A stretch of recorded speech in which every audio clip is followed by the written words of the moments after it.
So let's talk a little bit about campaign budget distribution or allocation between ads. So if you run on Facebook or Google, you know how it is when you get a campaign up and you have 4 or 5 creatives on there and only one gets 99% of the traffic allocation and budget allocation. And it sucks because you worked really hard on those other creatives and you want to see how they're doing. And some people, for example, on Meta would go and do like an ABO structure where they have, one ad set, one ad just to see who is winning and then move that into like an ASC.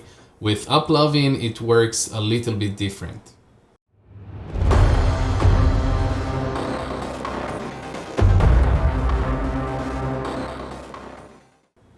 You have one campaign that would, yes, sometimes favor one creative over another, and that creative doesn't necessarily have to be the creative that has the highest CTR, lowest CPM, or lowest CPC.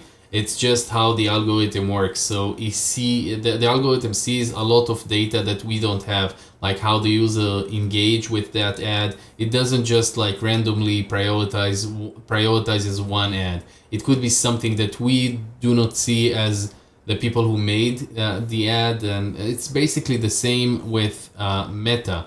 What you do want to do, you want to make sure that you pause that ad if it's doing very high in terms of CPA. You want to give it at least a few days because the algorithm might allocate a lot of the budget into that, but you're not going to see any conversions. The conversions might come a little bit later, so you want to have patience when you run on Applovin in general, and specifically when you test creatives. The second thing is that you want to consider, if you're running on YouTube or Meta or another platform, dragging those creatives that work good on that platform to Applovin so you can run, with the winners from the get-go. And the third thing, you want to consider the fact that Applovin is not as aggressive as Meta, so you are going to get some ad spend. The thing that you want to completely avoid is a situation where you open up multiple campaigns with one ad, or bring whatever you have with you from the other media platform. So with my consultations, sometimes I would go on a call with someone and I immediately recognize who comes from native background, who comes from Google background, and it's very easy to see because people tend to have a certain methodology that works for them, and that's completely fine, and they bring that methodology into the new platform and they usually fail, or at least the people who come and consult with me, that's why they consult, because they have an issue, is that you have to come with really clean kind of like slate in order to really understand how the platform reacts to every change that you're doing, and what changes in what frequency you do want to take in that specific platform.